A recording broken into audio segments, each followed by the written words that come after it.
welcome to Edinook. So in this video, we are going to cover a very important topic of grade 9, that is the construction of histograms. And exam में बहुत बार histogram draw करना आता है class 9 के. So from exam point of view, it is a very important video. So let's understand histogram basically होता क्या है. So histogram is a graphical representation of grouped frequency distribution with continuous classes. So आपके पास class intervals, आपने सबको पता है कि class intervals क्या होते हैं. So continuous class intervals in the sense कि अगर मैं आपको एक class interval दे रही हूँ 10 to 20, 20 to 30, 30 to 40, so I can see ये continuous है. क्यों? क्योंकि अगर 20 पे ही इंटरवल खत्म हो रहा है तो नेक्स्ट इंटरवल 20 पे ही स्टार्ट हो रहा है. यहाँ 30 पे ओवर हो रहा है तो जो एक क्लास इंटरवल की अपर लिमिट है वो दूसरे क्लास जो उससे ही अगला कॉन्जिक्यूटिव क्लास इंटरवल है उसका लोअर लिमिट है. So this for this sort of data हम हिस्टोग्राम रिप्रेजेंटेशन उसका बना सकते हैं. अगर जो आपका क्लास आपके पास जो क्लास इंटरवल्स हैं अगर वो कॉन्टिन्यूस नहीं है तो हमेशा पहला स्टेप होता है कि हम उसको कॉन्टिन्यूस बनाएं एंड देन फिर हम उसका हिस्टोग्राम प्लॉट कर लेते हैं. सो बेसिकली बच्चों को बड़ा कंफ्यूजन रहता है कि बार ग्राफ्स में और हिस्टोग्राम्स में डिफरेंस क्या होता है. Sometimes your teachers ask this question in your vivas also. So bar graph और histogram में जो basic difference है, जो सबसे पहला difference है जिससे हम identify कर पाते हैं कि ये bar graph है या histogram, it's just that कि जो histogram होता है उसमें कोई भी gap नहीं होता. As you can see on the image on your screen also कि यहाँ पे जो rectangle है, एक rectangle यहाँ over हुआ है तो दूसरा rectangle उसी के बाद start हो गया है. Whereas in bar graph there is a gap between the bars. और एक जो चीज आप देखते हो कि जो हम हिस्टोग्राम है वो कब ड्रॉ करते हैं फॉर कॉन्टिन्यूअस क्लासेस, मतलब हमारे पास ग्रुप्ड डेटा होता है इंटरवल्स की फॉर्म में तो हम उसका हिस्टोग्राम ड्रॉ करते हैं. वेयर एज बार ग्राफ क्या होता है, कैटेगोरिकल रिप्रेजेंटेशन. जैसे अगर मैं हिंदी, इंग्लिश, मैथ, साइंस, यहाँ पे अगर आप देखो कि यहाँ पे जो इमेज है स्क्रीन पे वहां बार ग्राफ दिया हुआ है सब्जेक्ट्स का और उस सब्जेक्ट में कितने मार्क्स आए हैं उस चाइल्ड के. So the marks obtain bye student in examination, ये आपको यहाँ पे डेटा दिया हुआ है. दैट मीन्स कैटेगरीज दी हुई है, सब्जेक्ट की categories, numbers are not there, grouped data नहीं है वहां पे. Now the second point is कि unlike a bar graph the width of a bar plays a important and significant role in its construction. कि जो histogram है, histogram में जो ये रेक्टेंगल का साइज है, जो इसकी विड्थ है, यहाँ पे ये जो विड्थ है that plays a important role. अब मैं इसको यहाँ पे मैं चाहती तो मैं इंग्लिश वाली बार का साइज इतना बड़ा कर सकती थी, वहां पे कोई वहां से मैटर नहीं करता. अगर मैं 2 ब्लॉक्स का इंग्लिश का साइज बना दूं तो that is also fine. But हाँ, हम बार ग्राफ में बस ये देखते हैं कि अगर हमने एक रेक्टेंगल, इंग्लिश के रेक्टेंगल वाले को हमने अगर इतना साइज दे दिया है तो फिर मैं हिंदी को भी इतना दूं, मतलब हर एक बार का साइज इक्वल होना चाहिए. वेयर एज इन हिस्टोग्राम्स वो एक मैंडेटरी कंडीशन नहीं होती है. यहाँ पे आपके पास क्या होता है कि जितना यहाँ विड्थ दिया है, क्योंकि आपके नीचे के जो नंबर्स हैं, जो आपने नीचे नंबर्स प्लॉट करे हैं, डिस्टर्ब हो सकते हैं. दैट्स वाई जो इसकी विड्थ है वो क्या है, सिग्निफिकेंट रोल प्ले कर रही है in construction of histogram. Now the very important point, ये पॉइंट हमें बहुत काम आता है कि जो एरिया ऑफ रेक्टेंगल है वो किसके प्रोपोर्शनल होता है, फ्रीक्वेंसी के. बेसिकली कि अगर एक रेक्टेंगल का, अगर मैं सपोज करो ये 40.5 टू 45.5 वाले रेक्टेंगल का क्लास साइज देखूं, सो जो इसका एरिया है अगर इसकी फ्रीक्वेंसी सबसे ज्यादा है, दैट मीन्स ये देखो सपोज करो यहाँ सबसे ज्यादा फ्रीक्वेंसी दी हुई है इसकी, सो इसका जो एरिया है उस रेक्टेंगल का एरिया भी सबसे ज्यादा क्या होगा, मतलब कंपैरेटिवली और सारे रेक्टेंगल्स के उसका एरिया भी सबसे ज्यादा होगा. सो बेसिकली अगर किसी इंटरवल का सबसे ज्यादा फ्रीक्वेंसी है तो उस रेक्टेंगल का एरिया भी सबसे ज्यादा होगा. सो this is a very important point और इसकी क्या सिग्निफिकेंस है ये आगे आपको इसमें क्लियर हो जाएगा. Now let's C histograms. Histograms 2 type के होते हैं. बेसिक कंस्ट्रक्शन है इसकी कि एक तो जब क्लास साइज इक्वल हो और एक जब क्लास साइज अनइक्वल हो. सो जो अनइक्वल वाला है इस पे क्वेश्चन काफी ज्यादा आता है क्योंकि सीधा लॉन्ग मार्कर क्वेश्चन बनता है, इसमें 5 मार्कर क्वेश्चन बन जाता है कंस्ट्रक्शन पे. जो इक्वल वाला क्लास साइज है that is very simple. Basically class size होता क्या है, class size is upper limit minus lower limit.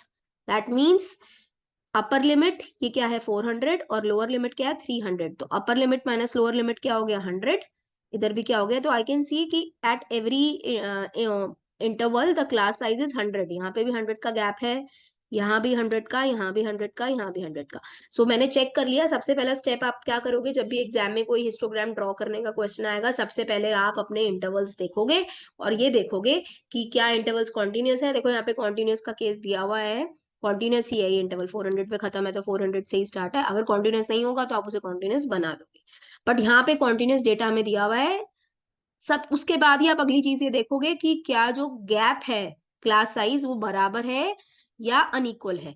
तो अगर इक्वल होगा तो आप इक्वल वाला मेथड लगा दोगे, अनइक्वल होगा तो अनइक्वल वाला मेथड लगा देंगे। तो इक्वल वाला मेथड क्या होता है, यहाँ पे क्लास साइज सब बराबर है तो मुझे कुछ एडजस्ट करने की जरूरत नहीं है, मैं सीधा सीधा इस फ्रिक्वेंसी को क्या करूंगी, ग्राफ पे प्लॉट करा दूंगी। As you can see this graph, क्या किया हुआ है इन्होंने, ये जो क्लास इंटरवल्स हैं ये वाई एक्सिस पे प्लॉट होते हैं, and as you know frequencies हमेशा एक्स एक्सिस पे प्लॉट होता है। तो इन्होंने क्या किया, फ्रीक्वेंसी के लिए यहाँ पे 10-10 का गैप ले लिया, यहाँ पे मोस्टली इवन नंबर्स हैं तो उन्होंने 10-10 का गैप ले लिया। आप कोई भी गैप ले सकते हैं, बट हाँ ये देखना कि बहुत ज्यादा आपको वहां पे इंटरवल्स बनाने की भी जरूरत नहीं होती है, क्योंकि आपके पास ग्राफ पे भी लिमिटेड स्पेस होता है। ठीक है, सो आपने एक्स एक्सिस पे यहाँ पे इन्होंने नंबर ऑफ लैम्प्स प्लॉट करा दिए हैं और यहाँ पे क्या कर दिया है, class intervals. Now as you can see class intervals में स्टार्टिंग में यहाँ ये क्या होता है, दिस इज अ किंक, क्या बोलते हैं इसे, किंक। और ये क्यों लगता है, मुझे दिख रहा है ग्राफ पे हमारे पास एक एक यूनिट का हमने जो गैप लिया है ये 100 आवर्स के बराबर लिया है। एक यूनिट 100 आवर्स क्या कर रहा है, डिपिक्ट कर रहा है। पर जो 0 to 300 के बीच में, ये तो एक यूनिट में हमने 300 का गैप यहाँ पे दिखा दिया। तो आप क्या करते हो, क्योंकि ये इक्वल नहीं है इधर, 100-100 का गैप नहीं ले रहा, तो हम उस केस में क्या कर देते हैं, हम वहां पे किंक लगा देते हैं। किंक क्यों लगाया, क्योंकि 300 के बाद सब में 100-100 का गैप है, पर जो 0 to 300 में है वो 300 का गैप है। यहाँ पे क्या है, 300 का गैप। सो हम इसके बीच में क्या कर देते हैं, किंक लगा देते हैं, क्योंकि हम उसको एक ही बॉक्स से डिनोट कर रहे हैं। यहाँ पे तो एक बॉक्स का मतलब 300 हो गया, यहाँ 100 है, यहाँ 100 है, यहाँ भी 100 है, हर जगह 100 है, बट यहाँ पे एक बॉक्स का मतलब 300 है, तो ये जस्टिफाई नहीं करा, दैट्स वाई हमने वहां पे क्या लगा दिया, किंक लगा दिया और सीधा सीधा से प्लॉट करा दिया। आप जैसे देख रहे हो 300 टू 400 की फ्रीक्वेंसी थी 14, तो ये 14 पे प्लॉट कर दिया। ये वाला फ्रीक्वेंसी हमने 56 पे प्लॉट कर दिया, 400 टू 500 का गैप। देन 500 टू 600 के बीच में हमने 60 पे प्लॉट कर दिया। देन 600 टू 700 के बीच में है 86, तो 86 पे लाके आपने वो फ्रीक्वेंसी यहाँ पे प्लॉट करा दी। देन 700 टू 800 में 74, सो 700 टू 800 में ये 74 गैप पे लगा दिया है। Then 800 to 900 is 62 is a frequency, so 800-900 पे ये 62 यहाँ पे प्लॉट हो गया। देन 900 टू 1000 इज 48, सो ये यहाँ प्लॉट हो गया। तो आप क्या करोगे, अपने इंटरवल्स मार्क करोगे। Then labelling of axis is also very important. अगर ये लेबल नहीं करते हो तो आपके सीधा सीधा हाफ या 1 मार्क वहां कट जाता है, depending upon the weightage of the question. So it's very important to label your axis also and writing the intervals very clearly. I hope the histogram with equal class size is clear to everyone.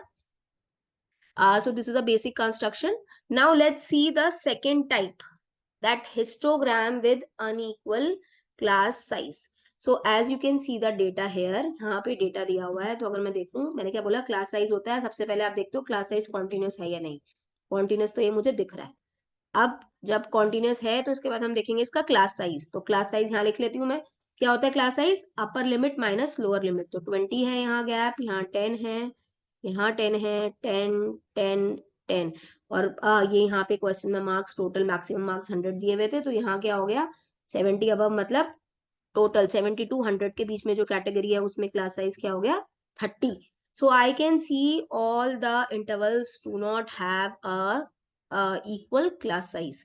अब क्या किया इस question में, अब ये जो graphical representation है, देखो इन्होंने क्या किया, बिना कुछ चेंजेस के, जैसा हमारा मेथड 1 था कि आपने बस सीधा, आपको इंटरवल दिए होते हैं, इंटरवल वाई एक्सिस पे एक्स एक्सिस पे प्लॉट कराए और सीधा सीधा फ्रीक्वेंसी प्लॉट करा दी। अगर मैं इसमें बिना कुछ चेंजेस करे इसको एज इट इज प्लॉट कर दूं तो ये रिप्रेजेंटेशन बनती है। Now what is a problem in this representation, आप ध्यान से देखो, मैंने आपको एक पॉइंट बताया था कि जो एरिया ऑफ रेक्टेंगल होता है that is proportional to the frequency in a histogram. मतलब अगर उस रेक्टेंगल का एरिया भी ज्यादा होगा अगर उसकी फ्रीक्वेंसी ज्यादा है। सो एक पॉइंट यहाँ देखते हैं, 60 to 70 में फ्रीक्वेंसी है 15, राइट, और 70 to 100 में फ्रीक्वेंसी है 8। तो ज्यादा फ्रीक्वेंसी किसकी है? 15 बड़ा है 8 से, तो फ्रीक्वेंसी किस इंटरवल में ज्यादा है? 60 to 70 में। But if I see the rectangle here in the histogram, 60 to 70 का रेक्टेंगल ये है और 70 to 100 का रेक्टेंगल है ये, and I can clearly see कि जो इसका एरिया है दैट इज ग्रेटर, इसका एरिया इस वाले रेक्टेंगल से क्या है? ग्रेटर। बट जो बेसिक प्रॉपर्टी होती है हिस्टोग्राम की, वो तो ये कहती है कि अगर फ्रीक्वेंसी ज्यादा होगी तो एरिया ऑफ रेक्टेंगल भी ज्यादा होगा। So this graphical representation is giving me a misleading picture. यहाँ पे जो आपको ग्राफिकल रिप्रेजेंटेशन आ रही है ये ट्रू पिक्चर प्रेजेंट नहीं कर रही है। So this sort of representation is incorrect. आप डायरेक्टली अनइक्वल क्लास साइजेस में उसको नॉर्मल तरीके से प्लॉट नहीं कर सकते हो। So there is a need to adjust the frequency. तो इस स्लाइड में आपको ये चीज पता लग रही है कि हमें फ्रीक्वेंसी एडजस्ट करनी क्यों पड़ती है। तो there is always a need for the adjusted frequency in case of unequal class size. जब भी आपके पास क्लास साइज अनइक्वल होगा, आप उस केस में फ्रीक्वेंसी को एडजस्ट कराओगे and then only you will plot your graph. आप डायरेक्टली उसको प्लॉट नहीं कर सकते क्योंकि that will give you a misleading picture. Now let's see कि हिस्टोग्राम विद अनवेरिंग विड्थ, मतलब जब अनइक्वल क्लास साइज हो तो हम फ्रीक्वेंसी कैसे एडजस्ट कराते हैं। So there is a example here, let's solve it step by step. मैंने क्या बोला आपको, हम देख लेते हैं कि कॉन्टिन्यूस है क्लास साइज हमारे। तो हमारे क्लास इंटरवल्स क्या है? कॉन्टिन्यूस। अब हम क्या करते हैं, सबसे पहले हम चेक कर लेते हैं कि इनका क्लास साइज क्या है। तो मैंने यहीं पे लिख लिया पेंसिल से, आप कहीं भी आपने जो क्वेश्चन दिया होगा आपको एग्जाम में, आप वहां पे लिख लो साइड में कि क्लास साइज क्या है। तो क्लास साइज होता है upper limit minus lower limit. What is the class size here? 3, 6 minus 4 is 2, 8 minus 6 is 2, 12 minus 8 is 4, and 20 minus 12 is 8.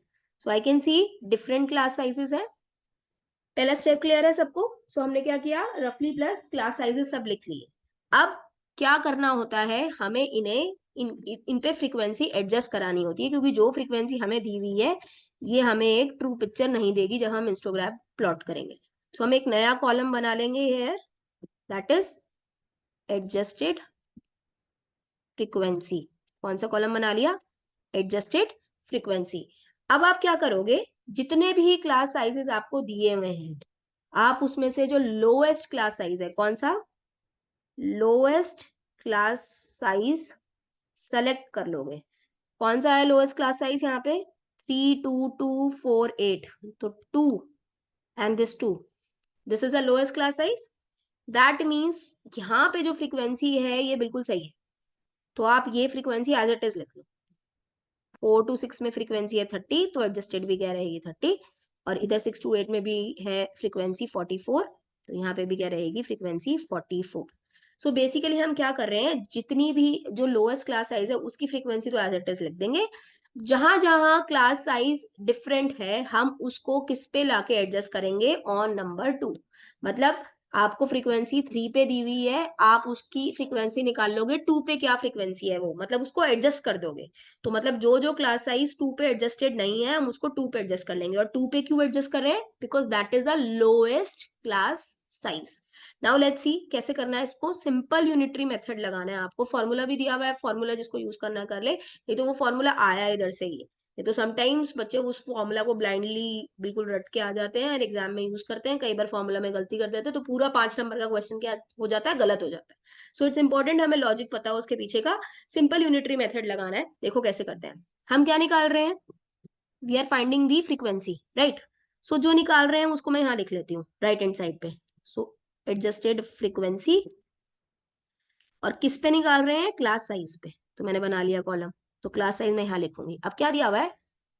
Class size 3 पे फ्रीक्वेंसी कितनी दी हुई है? एडजस्टेड नहीं, मतलब आप यहाँ पे लिखो खाली फ्रीक्वेंसी। सो अगर क्लास साइज 3 है तो फ्रीक्वेंसी कितनी दी हुई है? 6। मतलब 3 को 2 पे एडजस्ट कराना है। तो क्लास साइज 3 पे फ्रीक्वेंसी है 6, तो यूनिटरी मेथड लगाएंगे, ज्यादा का दिया हुआ है 1 का निकालेंगे। तो 3 पे है 6, तो 1 पे क्या होगी? ज्यादा का दिया है 1 का निकालना, डिवाइड, तो 6 divided by 3।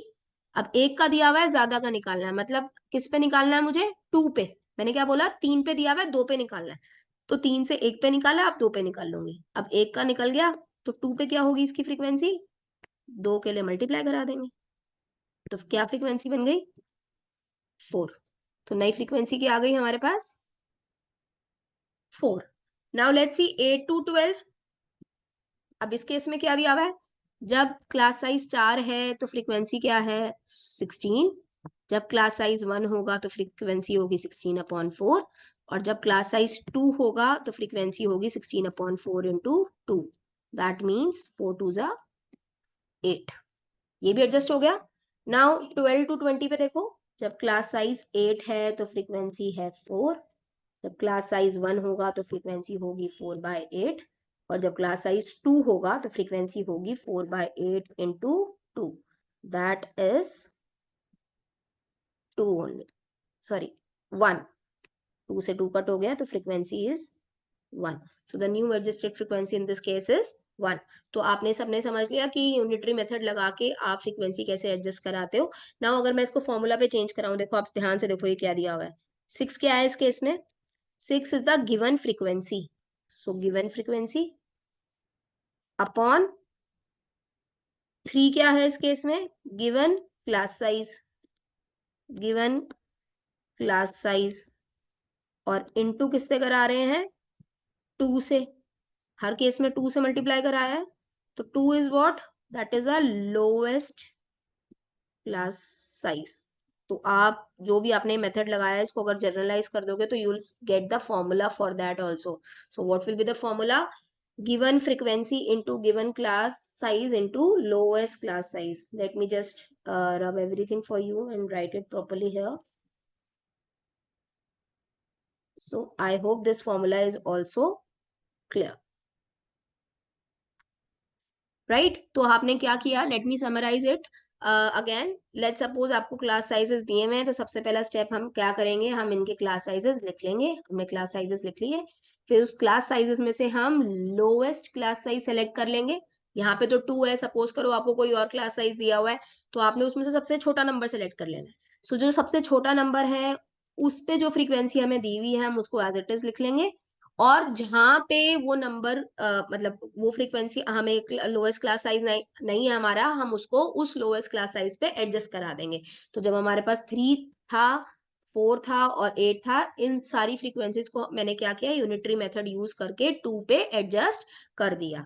Now the moment you get your new column this adjusted frequency, तो अब आप इसको, इस वाले कॉलम का इंपॉर्टेंस अब खत्म हो गया, इसको मत देखना। कई बार क्या करते हैं बच्चे, नया कॉलम बना लेते हैं पर स्टिल ध्यान इधर ही जा रहा होता है और इसे ही प्लॉट करा देते हैं। सो इस कॉलम की अब मतलब इंपॉर्टेंस इधर खत्म है। तो आपको किस पे फोकस करना है, इस इंटरवल पे और इन फ्रीक्वेंसी पे। अब इसको नॉर्मल हिस्टोग्राम की तरह आप क्या करोगे, प्लॉट करवा दोगे।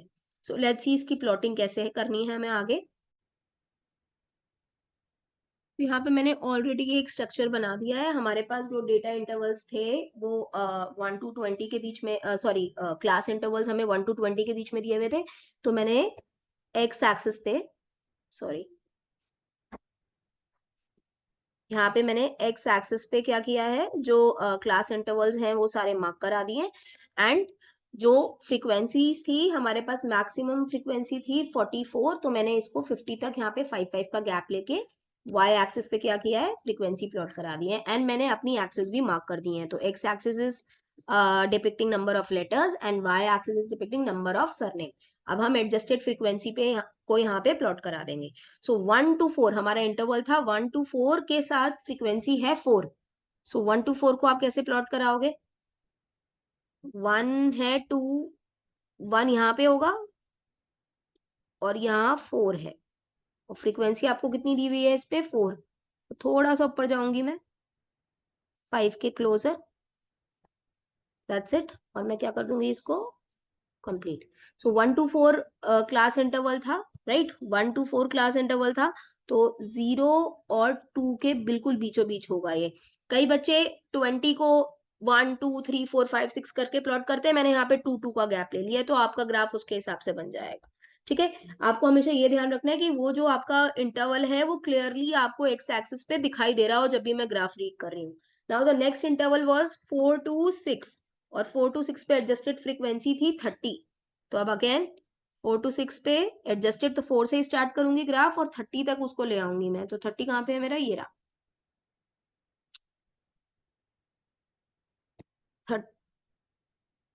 30 is here और 4 to 6 है तो 30 इधर ही.